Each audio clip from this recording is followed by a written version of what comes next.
How do you look your husband in the eye and tell him that his best friend wants you, and feel like the brave one in the room?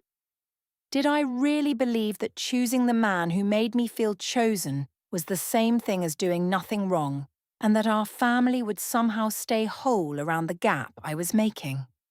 I thought I was finally stepping into the life I deserved, but I had no idea that the quieter Marcus became, the closer the whole thing was to ending. Not the way I imagined, and not on my terms. My name is Eustacia Velde, and I was 33 years old when I decided that being chosen was the same thing as being right. I worked as a senior event coordinator at Harlow Hospitality Group, a regional firm that handled everything from corporate galas to charity dinners. And I was good at my job in the way that people are good at things they have practiced long enough to stop noticing the effort. I knew how to build a room, the table spacing, the lighting temperature, the difference between a centerpiece that draws the eye and one that blocks conversation. I was precise and organized, and, on most days, composed. My husband, Marcus, was 35 and worked as a financial analyst. He was methodical and calm in the way that I had once found steadying and had since come to read as flatness. We had a daughter named Lily, who was 5 and attended Bramble Lane Primary, and drew family portraits in class with the careful seriousness of a child who pays attention to the world. We had been married for 6 years. The thing about Dorian Hale was that he was Marcus's best friend first. They had known each other since their first year at university, over a decade of shared history, and Dorian was an architect at a boutique firm that had been contracted to extend the terrace at Hotel Rover, where I was coordinating the Ridgeway Community Centre charity gala. We had been working together professionally for 11 weeks when I walked a venue inspection on a Thursday afternoon and stayed 40 minutes longer than necessary. The sun set over the glass railing while we went through revised terrace drawings on his tablet, and he made a remark about the overhang measurements that was only funny if you knew the project's backstory, and I laughed in a way that was different from how I laughed at home. I told myself the difference was about energy and attentiveness. I told myself Marcus had stopped asking what mattered to me. I told myself that a woman who feels unseen in her own house is allowed to feel seen somewhere else, and that the wanting was not the same as the doing, and that I had not yet decided anything. That night I came home late, and Marcus was at the kitchen table with a cold cup of coffee and his work spreadsheet open on the laptop, and when he turned to face me, I saw that he had been waiting rather than working, and I found that suffocating rather than sweet. We talked briefly, and it did not go well, and before I fell asleep, I reached into my coat pocket and found a monogrammed cufflink, brushed silver, the initials DH in a clean serif, and I slid it into my nightstand drawer without telling him it was there. Through the half-open bedroom door, I watched Marcus add something to his phone calendar, a single entry that read, Westfield Boulevard, 9:15 a.m., with no meeting title and no explanation. And he dismissed the screen before I could ask about it. The next several weeks moved the way things move when you are both in control and slightly past the point of stopping, smoothly and in one direction. I kept my work life and my home life in separate rooms inside my head, and I was skilled enough at organisation that this arrangement felt sustainable for longer than it should have. At Harlow, I had begun performing a version of my marriage for my colleagues that was more entertainment than honesty. One morning at the communal coffee station, a logistics coordinator named Beau asked how Marcus was doing, and I answered without pausing. I said he was very focused on his spreadsheets and his gym schedule and his 9 o'clock bedtime, and I delivered it with the timing of someone who has practiced the line. The group near the coffee station laughed. My colleague Rhea laughed too, but she turned back to her mug a half-second before everyone else, which I noted and decided was irrelevant. Dorian stopped by the Harlow office mid-morning on a legitimate professional pretext, revised floor plans for the terrace extension, and we reviewed them together at a standing desk in the far corner of the open floor. Rhea watched from across the room for approximately 30 seconds and then looked back at her screen. I told myself there was nothing to see. That evening, Marcus came to where I was standing in the kitchen and set his phone on the counter between us. He had seen a tagged photo from a colleague's Instagram story, a rooftop image from the Hotel Rover from the previous Friday. And I was in the left portion of the frame, and Dorian was clearly beside me, and the location tag matched a Friday I had described to Marcus as a team briefing. He said he had looked at the photo for a while before coming to talk to me. He asked whether the Hotel Rover event had been a professional obligation I had forgotten to mention or a decision I had made not to mention, and he said the distinction mattered to him. I told him my colleague had posted the image without consulting me, that the event was an informal industry preview I had attended briefly as gala research, and that the way he had framed the question, emphasizing the word chose, implied deliberate deception, which I found unfair. He said he had not implied anything. He had asked a question and was still waiting for its actual answer. Then he asked the harder version. He noted that Dorian's presence at an off-calendar social event was a different thing from his presence at a contracted site visit, and he asked me to explain what Dorian's professional role had been at that Friday gathering.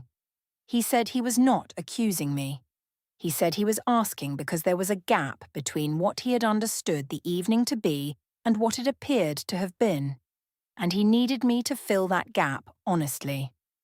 I told him I did not manage Dorian's personal schedule and that architects attended industry events the same as anyone else in the city. I told him his fixation on documenting Dorian's whereabouts was something he should examine privately. He stayed quiet for a moment, which I took as a small victory, but his hands were flat on the counter and he was not finished. He said he was not tracking Dorian's whereabouts. He said he was asking his wife why a man they both knew had been at an unmarked personal event with her on a Friday she had described differently. He said that if she was not willing to answer that question, he was going to have to proceed with the understanding that her reasons for not answering were intentional, and that he did not want to do that. He asked me to choose between giving him an honest sentence and letting him draw his own conclusion. I said he was offering ultimatums now, and that his version of honesty was a test I was expected to pass on his terms. And then, while he was still standing at the counter, I called Rhea from my phone without lowering my voice, and Rhea's response, she agreed that what I described sounded like jealousy, carried clearly across the kitchen. Marcus picked up his work bag and left without finishing his coffee. That evening I went to Rhea's apartment and told her the full story from my perspective, and she listened and topped up both our glasses and asked once whether I had thought about what I wanted the ending to look like. I said I had not decided yet, and I said it with confidence, as though not deciding were a form of control. Rhea looked at the city lights beyond the balcony rail and did not respond to that. Later that night, at home, I was in the bathroom when the home tablet on the kitchen counter lit up. A notification arrived from a contact listed only as a small crescent moon emoji, and the message preview began with the words, "Can't stop thinking about last." And then the screen locked automatically. Marcus was moving through the kitchen at that moment, refilling his water glass. He did not touch the tablet. He did not unlock it. He looked at the locked screen for a moment and then picked up his coat from the hook by the door, and he left for work 11 minutes earlier than he usually did. When I came back to the kitchen, the tablet was face down, angled slightly toward the wall, and when I typed my code, the notification was already cleared by the auto-dismiss setting. I moved the tablet to a different drawer and told myself I was tidying, and I knew that was not entirely true. Helen Velde's 62nd birthday dinner at Caruso's family restaurant was a gathering of 14 people around a long table. Family, old friends of Helen's, Marcus and me, and, because I had mentioned the dinner to Dorian and framed his attendance to Marcus as obvious, as something Dorian had always been planning to attend, Dorian Hale, at the far end of the table with a wine bottle he had chosen himself and a birthday card that the whole family found charming. Marcus had learned Dorian was coming that same afternoon, and I had told him in a way that made questioning it feel small. The first hour was warm. Helen was happy. Dorian worked the table with the ease of someone who is good in rooms, and Marcus was present and attentive and said the right things while watching the two of us from the corner of his eye in the way you watch something familiar that has been subtly altered without your permission. Midway through the main course, one of Helen's book club friends asked about the anniversary restaurant Marcus and I had tried a few months ago. I answered before he could. I told a story about how Marcus had misread the GPS and driven us to a parking garage on the wrong side of the city, and by the time we found the restaurant, last orders had already been called. I played it with timing, the pause, the spread of my hands, the punchline. The table laughed. Marcus smiled, and it was not a happy smile, but I told myself he was being thin-skinned. Then, 7 minutes later, during a lull in conversation on our section of the table, one of the cousins asked how the renovation was progressing. Dorian answered with professional polish, and then I said, in a voice that carried to approximately 6 people near us, that Dorian was the kind of person who knows what he wants and goes after it, and that I found that quality genuinely rare. I said it with a small private smile. Dorian mirrored it. Several people at the table looked briefly at Marcus. Helen's hand tightened around her water glass. The book club friend took a sip of wine and examined the centerpiece. Petra arrived 20 minutes late, apologetic and carrying a gift, and she took the empty seat across from her brother. She was still pulling off her jacket when she caught the trailing edge of a laugh at the table and saw Marcus cutting his food with precise, controlled movements, his eyes on the plate. Petra has known Marcus since he was 7 years old, and she is good at reading rooms, and she asked the cousin beside her quietly what she had missed. At the restaurant's side entrance near terracotta pots of dusty rosemary, Marcus and I were briefly alone while the others said goodnight to Helen by the street. He said, in a low and controlled voice, that the anniversary parking garage story had not been neutral, and he wanted to know what it had been for. He said he had felt publicly reduced in front of his mother's birthday gathering, and he used those words without raising his voice. He said he was not asking for an argument, he was asking for an acknowledgement. I said it was a light-hearted story that the whole table had enjoyed, and that if he could not tolerate being the subject of a harmless anecdote from his own wife, that was a sensitivity he should address elsewhere. He stepped closer without blocking me, and he asked me to say plainly what I had meant when I described Dorian as a man who goes after what he wants. Said to 6 people, in a section of table that included his seat, at his mother's birthday. He said he was not looking for a fight, he was looking for one honest sentence. He said the comment had not landed as a compliment to a friend. It had landed as something else, and everyone at the table had seen it land that way. And he needed me to say, out loud, what I had been communicating. I told him he was reading intimacy into a generic compliment, and that his interpretation said more about his state of mind than my intentions. I got in the car and put my earbuds in. Petra was 20 feet away at the car, loading her gift bag into the trunk. She had heard enough. When Marcus reached her, she held up her phone face up.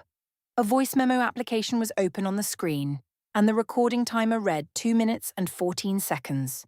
She pressed stop. The faint beep of the app ending was the only sound between them. Marcus looked at the phone and told her to keep it somewhere safe. He did not explain why.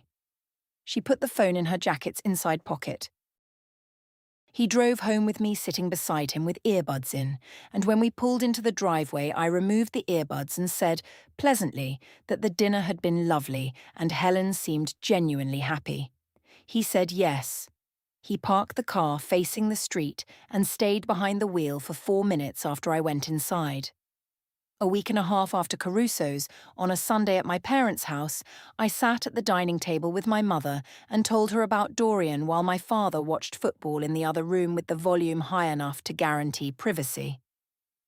I told her that Dorian was attentive in a way that felt rare, and that Marcus had always been reliable. But reliability and aliveness were not the same thing. My mother listened with both hands wrapped around her tea glass, and when I finished, she said that a woman who has been chosen has a responsibility to acknowledge it. I drove home feeling righteous in a specific, curated way.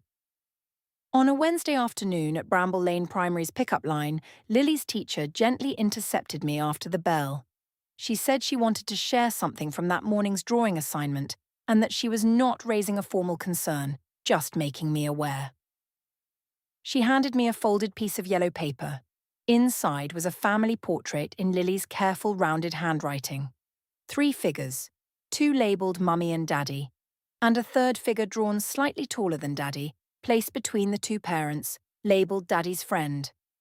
I told Ms. Anand everything was fine at home, and my voice stayed steady, and I put the drawing in my bag without reading it in front of her.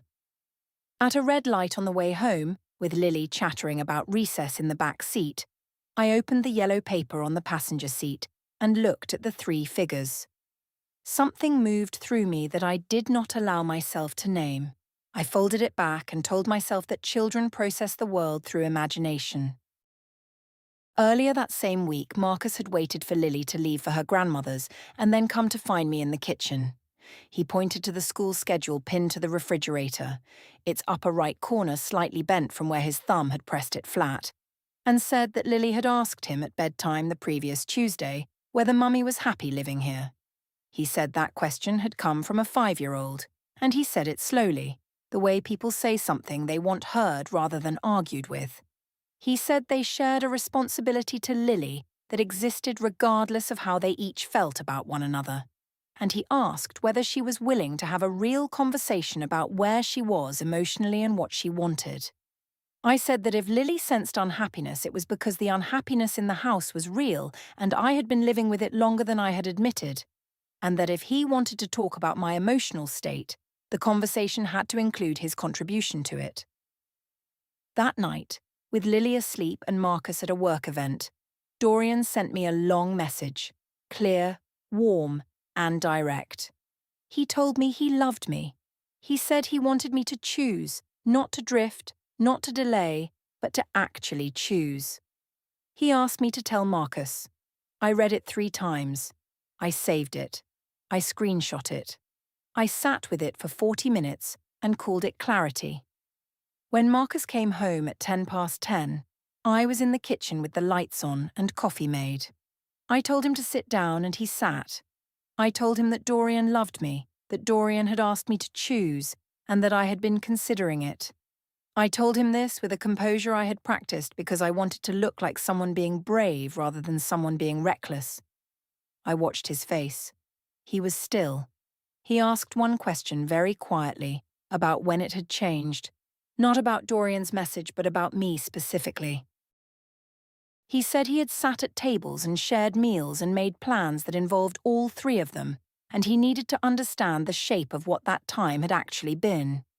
He said he was not asking her to apologize. He was asking for one real answer. I told him that feelings were not something I could place on a timeline, and that reducing my emotional experience to a sequence was a way of controlling the conversation rather than having it. He stayed still. He told me he needed 48 hours without contact between me and Dorian. Not as a punishment, he said, but as a minimum for him to think clearly, and that what he decided afterward would partly depend on whether I could offer him that.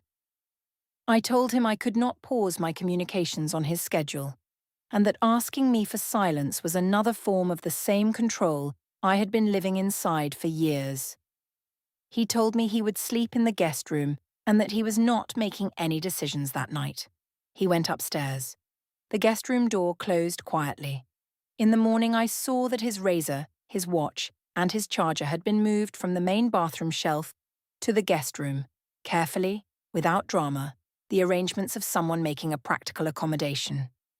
That same morning, while helping Lily unpack her school bag, Marcus found the yellow folded paper. He opened it slowly and looked at the 3 figures and the label that read Daddy's friend. He refolded it with the same care and took it to the car. Later that day, I saw him open the trunk, lift the false floor panel in the storage well, and place the drawing inside a small grey lockbox before closing everything quietly. He did not explain the lockbox to me. He had never explained it. 2 days later, I posted an Instagram story from my phone, a photo I had taken weeks earlier at the Hotel Rover rooftop, a champagne glass on the glass railing with the city visible below. And I captioned it, "Choosing yourself is never the wrong answer." I tagged the Hotel Rover. What I did not check before posting was the reflection in the glass partition wall behind the glass. In it, unmistakably, was Dorian Hale's jacket and build and the angle of his arm, preserved in the background without my knowing. At 11:47 that night, Marcus saw the story before it expired and took a screenshot. He labelled it with the date in his gallery. He did not post anything in response. He put the phone face down on the nightstand in the guest room and went to sleep. 1 week after the disclosure, on a Thursday evening while Lily was at Helen's for a sleepover, I came to the living room where Marcus was sitting, and I sat across from him, not beside him, across, and I spoke in a tone I had calibrated to sound like maturity. I said I knew the recent weeks had been difficult. I said I had been thinking carefully about what mattered and that I was willing to try couples therapy if he was. I said I knew we had both contributed to the distance between us and that I was prepared to acknowledge my part if he acknowledged his. The conditions came in the second half of the offer. No discussion of Dorian in any session until basic trust had been established. No questions about my phone or schedule framed as therapy prompts. And Marcus must acknowledge, before we began, that his pattern of monitoring my movements had contributed to my pulling away. I finished and waited for him to look relieved. He listened without interrupting. When I finished, he was quiet for a moment, and then he named 4 incidents. The rooftop walkthrough on the Thursday, I had come home late, the tagged Instagram story from the Rover on the Friday I had described differently, the Caruso's parking lot exchange, and the Instagram story with the reflection in the glass partition, and he gave approximate dates for each one. He said that the conditions I had attached to the therapy offer would structurally make it impossible to address any of those 4 events in any session. He said he was no longer looking for therapy as the answer to what had happened. He said this without unkindness, and that was more difficult to respond to than anger would have been. I let go of the measured tone. I said I had been emotionally neglected for most of our marriage, and that Dorian had never made me feel like a schedule item, and that Marcus had always been skilled at logistics and genuinely poor at emotional presence, and that I had been compensating for that deficit alone for too long. My eyes became bright. I said I was the one who had been suffering. He looked at me and said he heard me. He said he was sorry I had felt that way and that he hoped I found what I was looking for. Then, in the same quiet voice, he said he would handle what needed to be handled in the appropriate way, and that I would know when it happened. I had expected hurt, or defensiveness, or an accusation I could push back against. The calm finality I received instead was something I had no answer for. The following afternoon I stopped by Café Lund and found Ria already there. She said she had been thinking, and she said it with the texture of a conclusion rather than a preamble. She told me that the Instagram story with the reflection had been seen by people on the Harlow client list, that the Rover was a Harlow client, and that she could not stay adjacent to that professionally or personally. She paid for her own coffee and left. I sat with my cup and said, to the empty chair, that Ria had always been too careful. On the following Tuesday, I drove to Hotel Rover for a final pre-gala walkthrough and parked on the first level. Crossing through the structure, I saw Marcus's grey sedan on the second parking level, parked facing out in a row I did not usually use. I completed my 2-hour walkthrough, and when I returned, his car was gone. I asked the front desk associate whether the second-floor conference rooms had been in use that afternoon, and she confirmed they had been booked. I did not ask for names. I told myself it was a work meeting and I drove home and made dinner. After whatever that meeting had been, Marcus's behaviour shifted in ways that accumulated without drama. He stopped responding when I said something designed to produce a reaction. He kept a small notebook in his car with Lily's school and medical schedule written in his own handwriting. He was punctual on every day that was his designated school day, and never once late. His phone stayed in his shirt pocket or face down on the nearest surface at all times, always fully charged. The password on the shared family tablet changed one morning without explanation. I knew because my auto login stopped working. I called him cold. I called him dramatic. I told my mother he had stopped trying, and she said men always give up when they feel like they are losing. 2 evenings before the gala, Marcus and his sister Petra walked along the riverside embankment for an hour. I did not know this at the time. What I learned afterward was that he had told her he was ready, and that she had asked whether the practical side had been handled, and that he had said everything was in order and the parenting plan portion was what he had thought about most carefully. Petra had stopped walking for a moment, looked at the river, and told him she was proud of him. That same morning, Marcus was in the kitchen making Lily's lunch with his phone open to his calendar. He added one entry to the date of the charity gala, Ridgeway Community Centre, 3 p.m. He closed the calendar, put the phone in his shirt pocket, and finished making the lunch. He took Lily to school on his scheduled morning, came back to an empty house, went to the car, opened the trunk, and checked the lockbox. He closed the trunk and went to work. That evening he came downstairs after Lily was in bed and said 4 sentences to me while I sat at the kitchen table with the gala floor plans open on my laptop. He said he was done trying to manage what had happened through conversation. He said he was not saying this with anger. He said I should understand that when he said he would handle things properly, he meant it in every sense of that word. He said good night. He went upstairs without a raised voice or a slammed door and simply left the room. I sat at the table and looked at the seating chart for the Ridgeway Community Centre on my screen, a printed layout with names in coloured marker.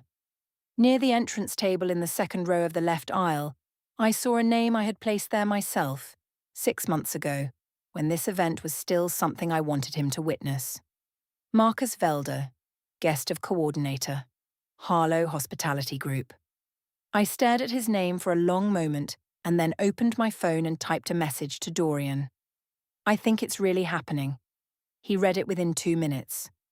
His reply arrived the following afternoon, and it was brief and careful in a way that was different from every message he had sent me before it. The Ridgeway Community Centre Charity Gala was the largest professional achievement of my year. 280 guests, a silent auction, a cocktail reception, a formal dinner, and the renovated terrace extension that Dorian's firm had completed and that I had spent 4 months building an event around. I arrived 90 minutes early and moved through the hall with precision, adjusting centerpieces, confirming the auction lighting, briefing the catering lead on timing. I felt, as I always felt at the best part of my work, controlled and capable and in the room I had built. Marcus arrived on time in a grey suit I had never seen, accepted a glass of water from a passing tray, and greeted a couple near the entrance without looking for me across the room. Ria was at the coat check counter managing the check-in flow, and when she saw Marcus she gave him a brief nod, and he nodded back, and I told myself it meant nothing. Dorian arrived 20 minutes later, gave his brief professional acknowledgement of the renovation in the programme, and took his seat at a table with 2 corporate donors without crossing to where I was standing. 40 minutes into the cocktail hour, I was at the coat check counter reviewing the run of show sheet when I heard my full name spoken behind me. Both names. My married name. A woman I did not recognise, neatly dressed and carrying a slim white envelope, said that I had been served and stepped back without waiting for a response. I opened the envelope because I was at work, and I handled things professionally. The document inside was a formal divorce petition with my name in the respondent field and Marcus's name in the petitioner field. Attached to it was a temporary financial restraining order covering all joint accounts and new debt obligations, and a motion for a parenting plan establishing temporary residential custody of Lily with a proposed schedule and a first hearing date printed clearly. 22 days from today. I looked up from the envelope. Marcus was at the coat check counter 6 feet away, collecting his jacket from the attendant, unhurried and ordinary. He looked at me the way someone looks at a situation they have fully accepted, and he nodded once, the small professional nod of a hallway acknowledgement, and walked toward the exit.